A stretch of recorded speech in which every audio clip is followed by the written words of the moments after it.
Terima kasih Anda masih bersama kami di Berita Padang. Bagi Anda yang baru saja bergabung, kami hadirkan kembali 3 berita utama pada pagi hari ini.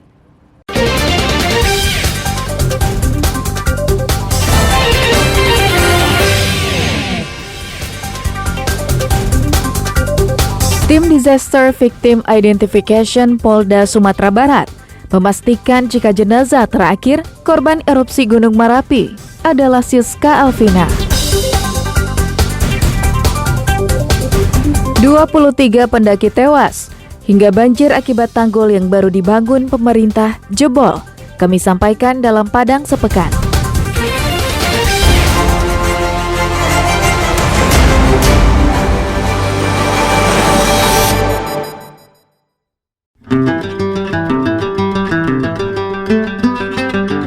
Gunung Merapi yang tidur panjang selama hampir setengah abad, Minggu siang erupsi dengan dahsyat dan mengeluarkan suara dentuman keras yang mengagetkan warga di sekitar gunung itu.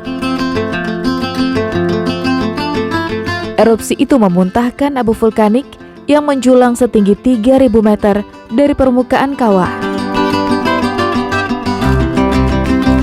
Akibat erupsi itu, Kota Bukit Tinggi dan Padang Panjang yang berjarak 10 km terdampak hujan abu dan batu kerikil kecil. Pantauan pos pengamatan Gunung Api Merapi di Bukit Tinggi, erupsi Merapi yang terjadi kali ini mempunyai tipe erupsi freatik, yakni erupsi yang mematikan karena adanya aliran awan panas. Menginformasikan peristiwa itu melalui pengeras suara masjid dan surau, serta mengimbau warga untuk tidak keluar rumah agar terhindar dari hujan abu.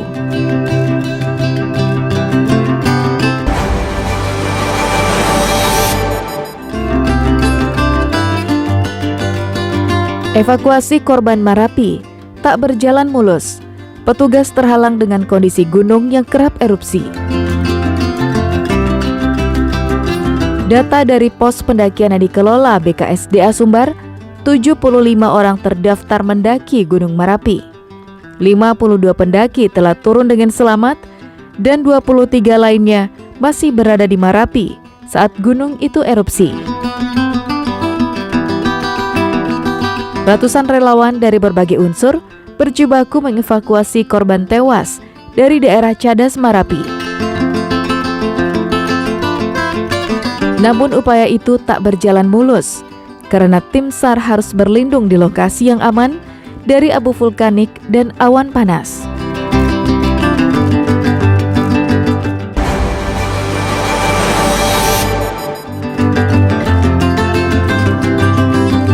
Rumah Sakit Ahmad Mokhtar Bukit Tinggi ditunjuk sebagai posko postmortem korban erupsi Gunung Merapi.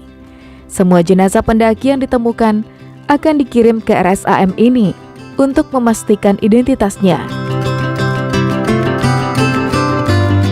Hal itu dilakukan karena sebagian besar pendaki tak mengantongi identitas karena sesuai kebiasaan, dompet dan telepon genggam disimpan dalam tas. Petugas DVI Polda Sumbar yang menggawangi postmortem ini bekerja dengan cekatan. Berbekal data dari pos antemortem, dalam waktu singkat, petugas bisa mengidentifikasi jenazah.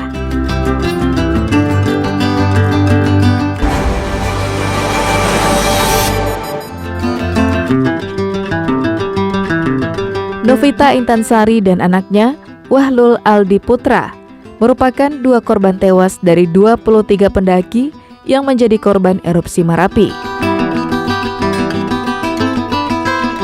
Ibu dan anak ini ditemukan tim SAR di lokasi yang sama di daerah puncak, tak jauh dari kawah Merapi. Menurut kakak sulung dari Novita, pihak keluarga telah melarangnya untuk ikut bergabung dengan anaknya yang akan mendaki Gunung Merapi. Selain faktor cuaca yang kurang bersahabat, Novita juga belum pernah mendaki gunung. Novita dan anaknya, Wahlul Alde Putra, dikuburkan berdekatan, hanya dibatasi satu kuburan yang merupakan kuburan nenek Novita. Kuburan keduanya terletak hanya berjarak 20 meter dari rumah duka.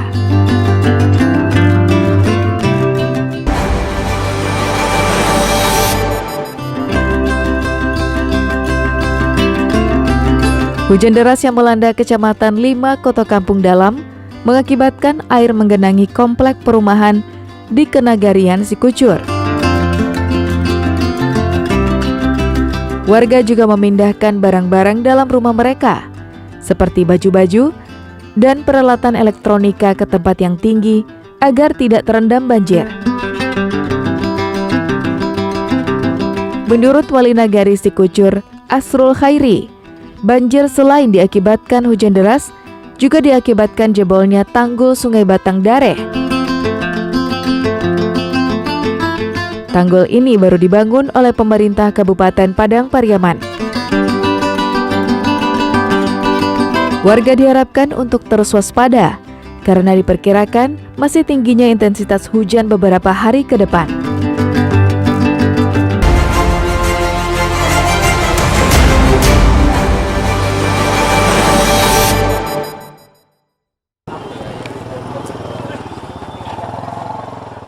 Kapolda Sumbar perintahkan Direktorat Reserse Kriminal Umum untuk memeriksa dan meminta keterangan pejabat Balai Konservasi Sumber Daya Alam Sumatera Barat karena dianggap sebagai pihak yang bertanggung jawab atas tewasnya 23 pendaki yang menjadi korban erupsi Gunung Marapi.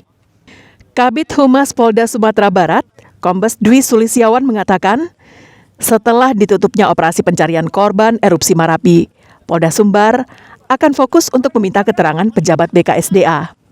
Jika ditemukan adanya kelalaian, maka dipastikan mereka melanggar pasal 359 KUHP dengan ancaman hukuman di atas 5 tahun penjara.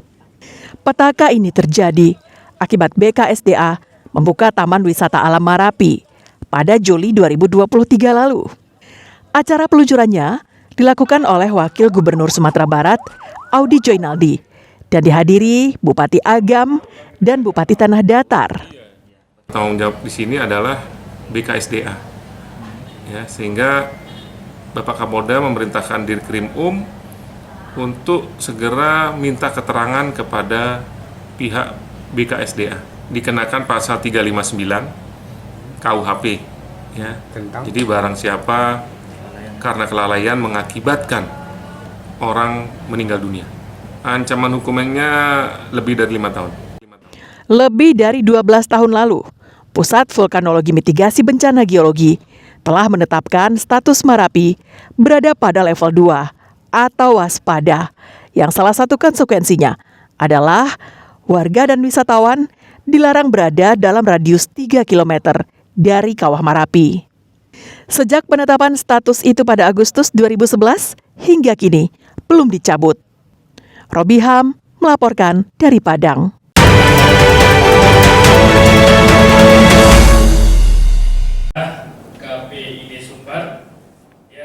Lembaga penyiaran memiliki peran penting untuk meningkatkan kualitas pemilu 2024 dengan menghadirkan konten-konten edukasi untuk masyarakat.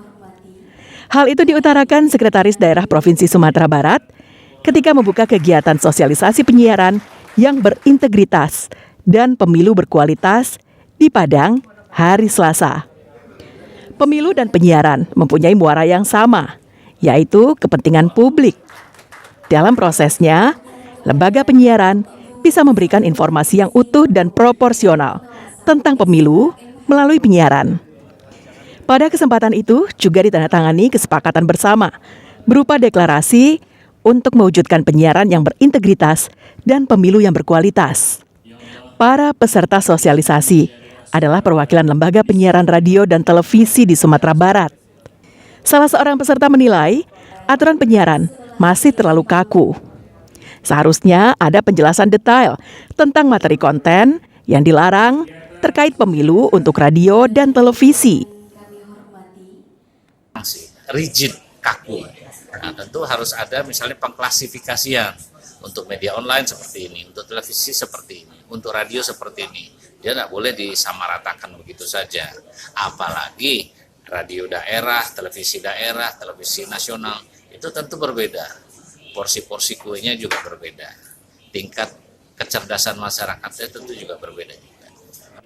Ketua KPID Sumatera Barat berharap lembaga penyiaran bisa menjadi ujung tombak dalam penegakan demokrasi di tanah air. Kita mengharap ya lembaga penyiaran ini bisa nanti menjadi lembaga penyiaran yang netral, ya, yang memberikan informasi yang proporsional, yang adil dan seimbang kepada seluruh peserta pemilu. Jadi tidak dimanfaatkan atau dipergunakan untuk kepentingan salah satu peserta pemilu. Kemudian kepentingan pemilik media itu sendiri atau kelompoknya.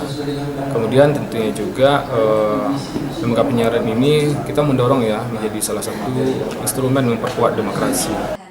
KPID Sumbar berharap lembaga penyiaran dapat menyosialisasikan dan memberikan pendidikan politik kepada masyarakat sehingga meningkatkan kuantitas dan kualitas penyelenggaraan pemilu. Robiha melaporkan dari Padang. Selanjutnya kepada Ibu Isi.